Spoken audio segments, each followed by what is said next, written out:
संसार में अधर्म बढ़ा और भक्तों का मन दुख से भर गया, तब धरती पर प्रकट हुई भक्ति, त्याग और पवित्रता की मूर्ति तुलसी माता। कहा जाता है जहाँ तुलसी का वास होता है वहाँ स्वयं श्री विष्णु का निवास होता है। तो आज हम सुनेंगे तुलसी माता की वह पावन कथा जो हमें सिखाती है श्रद्धा, संयम और सच्ची भक्ति का अर्थ। तो प्रेम से बोलिए तुलसी माता की जय। एक गांव में एक बुढ़िया रहती थी। रोज गांव की सभी औरतें तुलसी माता सींचने जाती थी। सब रोज सींच कर आ जाती, परंतु बुढ़िया माई सींचती और कहती, हे तुलसी माता सबकी दाता, मैं तेरा विरला सींचती हूँ, मुझे बहू दे, पीले रंग की धोती दे, मीठा मीठा घास दे, बैकुंठ में बास दे, चटक की चाल दे, 11 का दिन दे और कृष्णा का कंधा दे।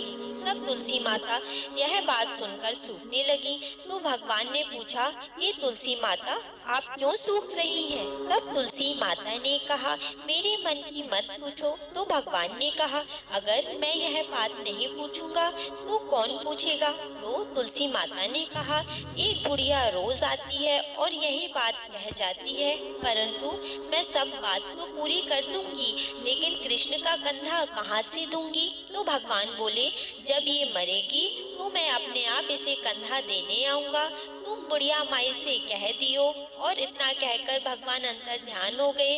बाद में बुढ़िया माई मर गई। सभी गांव वाले इकट्ठे हो गए और बुढ़िया को ले जाने लगे। तब वह इतनी भारी हो गई कि किसी से नहीं उठी। तब सबने कहा, यह तो इतनी पूजा पाठ करती थी, पाप नष्ट होने की माला फेरती थी, फिर भी मरी हो गई।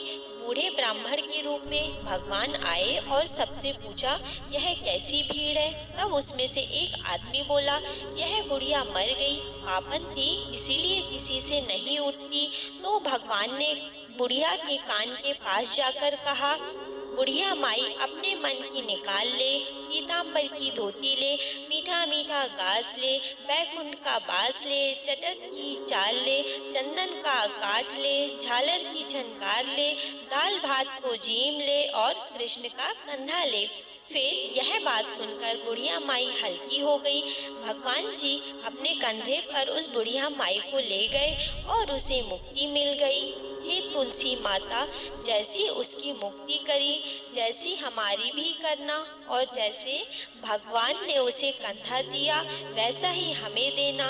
तो बोलिए तुलसी माता की जय। इसीलिए प्रिय भक्तों, तुलसी सिर्फ एक पौधा नहीं बल्कि भगवान विष्णु की पवित्र भक्ति का जीवित रूप है। जिस घर में तुलसी माता का पूजन होता है वहाँ रोग, दरिद्रता और दुख टिक नहीं पाते।